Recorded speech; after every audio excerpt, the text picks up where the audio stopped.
Opa aí pessoal, tudo certo? Basquetinho no ar para no vídeo de hoje nós falarmos o que esperar das equipes da divisão central para essa sequência de NBA. Após o All-Star Weekend, que nós já fizemos uma análise, um resumo, vou deixar o card aqui em cima para vocês, vamos falar a respeito de basquete de verdade. Vamos tentar dizer para vocês, na nossa visão, como deve se sair daqui para frente. Chicago, Indiana Pacers, Cleveland Cavaliers e Detroit Pistons, além, é claro, do Milwaukee Bucks. Mas antes da gente começar o nosso vídeo, não esquece de se inscrever no canal, deixar o seu like para ajudar o nosso projeto a seguir acontecendo. Meta de 10 likes a gente vai fazer a partir de agora, todos os dias, uma análise por divisão do que esperar das franquias daqui para frente. Começando pelo Detroit Pistons, vamos tirar o time menos interessante do caminho, os Pistons que tiveram uma temporada aí muito ruim desde o seu início, mas que vinha apresentando desempenhos melhores do que os resultados diziam. A partir de agora, eles ainda conseguiram dar uma melhora, um salto, mas eles se desfizeram de alguns dos seus melhores jogadores, como por exemplo o Bogdanovic, outros aí sofrem e devem sofrer ainda mais com lesões,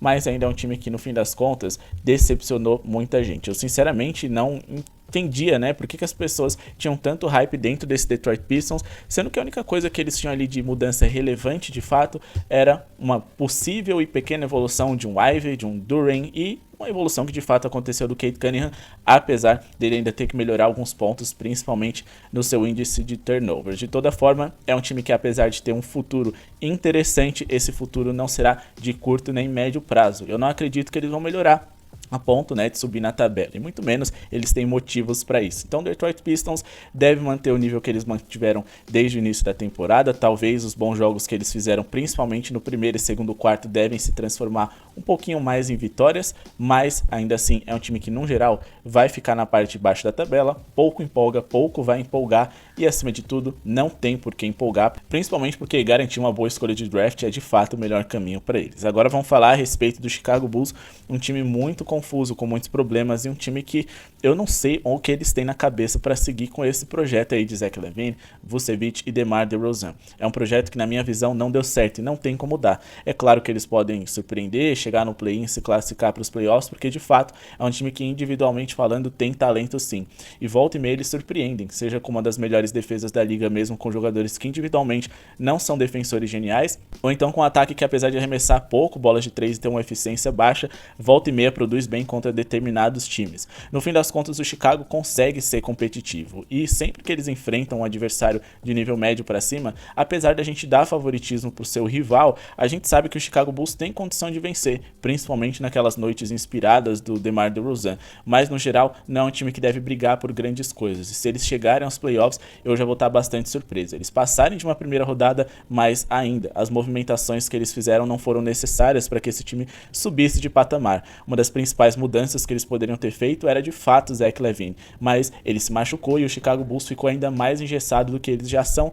Vamos esperar para ver os próximos capítulos, mas sinceramente é um dos times que eu menos espero uma mudança daqui para frente. E agora vamos falar a respeito de franquias que querem dar um salto de qualidade em relação ao que eles foram nos últimos anos e algumas até em relação àquilo que eles são nessa temporada. Começando por Indiana Pacers, o finalista aí, né, do In-Season Tournament, fez movimentações que mostram que eles querem competir. Eles adquiriram ali o Pascal Siakam, All-Star, um dos melhores jogadores aí do leste nos últimos anos, e também trouxeram ali alguns arremessadores interessantes que estavam parados em franquias pouco competitivas, como o Doug McDermott, que veio do San Antonio Spurs. Porém, é um sistema que já vinha funcionando muito bem com Tyrese Haliburton, que volta de lesão e deve ter uma sequência mais interessante, produtiva e mais do que isso, vai fazer a sua estreia com a camisa do Indiana em uma série de playoff com toda certeza. O time teve por muito tempo o melhor ataque, não só da NBA, mas de todos os tempos por 100 posse de bola, e a defesa, que era terrível, melhorou. A chegada do Siakam, que vem sendo extremamente eficiente, mostra que esse time pode sonhar mais alto. Eu não sei o quanto seus jovens são promissores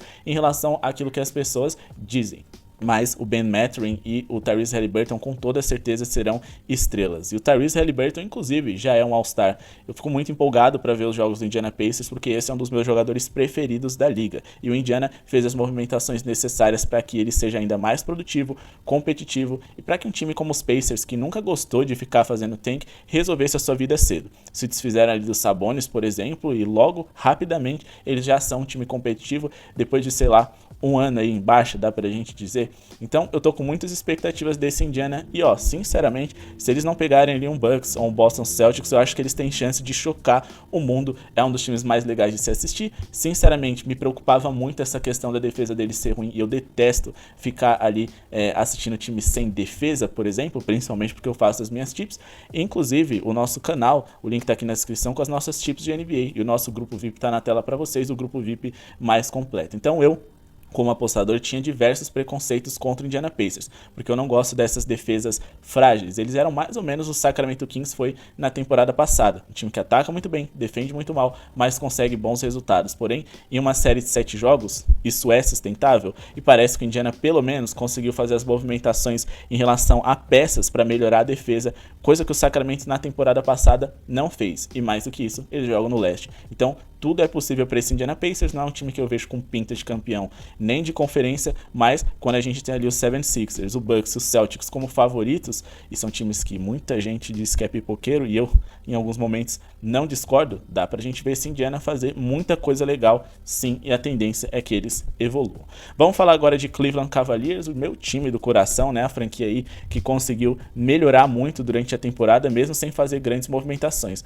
Claro, o Niang chegou, o Max Strus também no começo da temporada, mas eu digo que houve uma evolução dentro da própria temporada. O Cleveland em algum momento era um dos 10 melhores ataques da NBA em eficiência, pelo menos nos últimos meses, e a defesa deles que a gente viu nos últimos 2, 3 anos por aí, voltou a ser uma defesa de altíssimo nível, e eu adoro quando a gente tem ali uma defesa segura, porque no fim das contas, se você tem ali um Darius Garland e um Donovan Mitchell, ofensivamente tudo é possível. Então, acho que o Cleveland não só está no caminho certo para ser competitivo nessa Conferência Leste, quem sabe chegar à final de uma conferência, como também o principal objetivo deles deve ser, eles estão cumprindo, que é convencer o Donovan Mitchell de que esse é um projeto que pode ser vencedor, de que esse núcleo jovem com Jarrett Allen, Evan Mobley, Darius Garland, tem futuro e que essa defesa vai preservar bastante ele, que é um defensor não muito dos bons, né? Então, assim, dá pro Cleveland passar um recado pro Donovan Mitchell de que aqui é o seu futuro, fazer uma renovação e, consequentemente, o Cleveland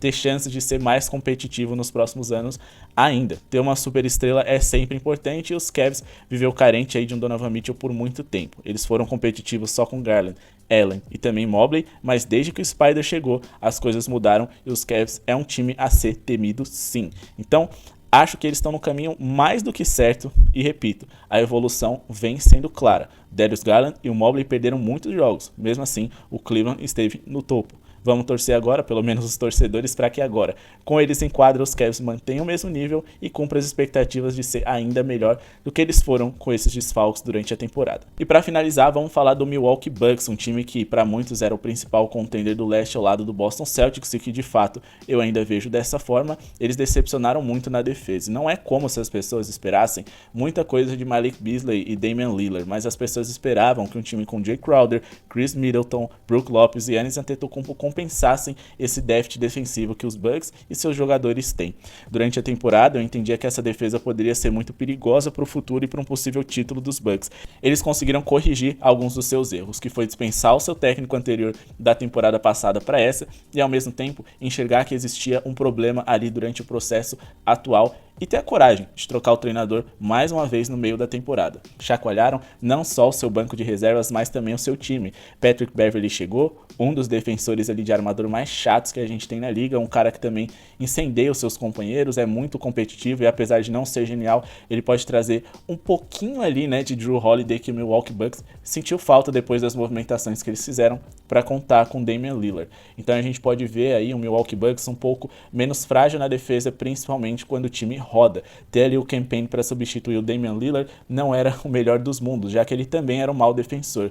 O Pat Connaughton e também o próprio Chris Middleton têm margem para melhorar como defensores, e o Jay Crowder, agora saudável por mais tempo também, um ótimo defensor de perímetro, pode fazer com que todos os defeitos dos Bucks sejam minimizados, porque ofensivamente o estrago que Giannis e Damian Lillard tendem a fazer é enorme, foi eficiente durante a temporada, e o Dame, por mais que ele tenha ali toques de decepção durante o seu ano, ainda é um jogador muito produtivo, com mais de 20 pontos de média, e que a gente sabe que no último quarto, talvez o momento mais importante do basquete, no fim das contas para muitos, o que realmente importa esse cara decide. Então, acho que os Bucks vai dar um salto em um confronto deles contra o Celtic, apesar dos apesares, eu acho que os Bucks são favoritos, eu acho que eles têm ali o Giannis, que seria o melhor jogador dentro de quadro, que eles não podem de fato é pipocar. O Damian Lillard também é um jogador que tem muito a provar, e todo o peso e responsabilidade está nas costas do Boston Celtics, porque, ok, muitas pessoas acreditam que os Bucks têm a obrigação de vencer agora que o Lillard chegou, mas por conta das mudanças de comissão, e porque esse time não é tão longevo como é o do Boston Celtics, pelo menos esse núcleo atual deles, as pessoas entendem que o Milwaukee Bucks, se eles vencerem só na próxima temporada, tá tudo certo. Porém, é um time que tem tudo para vencer ainda agora. Então, gosto das movimentações dos Bucks, eles vão terminar entre primeiro e terceiro colocado ali da conferência, e se não tiverem nenhum problema de lesão, certamente eles serão dos favoritos ao título, porque acho que eles fizeram tudo que era necessário e possível ser feito para eles melhorarem um time no qual claramente o problema estava no seu pessoal, os seus jogadores. Inclusive o Damian Lillard, ele começou a temporada ali enfrentando um divórcio. Talvez essa coisa tenha passado, depois ali de vencer o prêmio de torneio de 3 pontos e ser o MVP ali do All-Star Game, ele tem aí uma motivação extra para ser brilhante nessa sequência de 23-24. Bom, pessoal, deixem nos comentários o que vocês acham dessas franquias, quem deve melhorar, quem deve piorar, quem deve fazer uma boa sequência. Alguns desses times aqui que eu citei estão entre seus favoritos para serem campeões, ou alguns deles são só fogo de palha. Os Cavs e Indiana devem piorar, os Bulls e o Detroit Pistons devem melhorar. Eu, sinceramente, só deixei minha opinião aqui, espero que vocês deixem de vocês aí nos comentários. Muito obrigado pela sua audiência, nos vemos nos próximos vídeos e falou!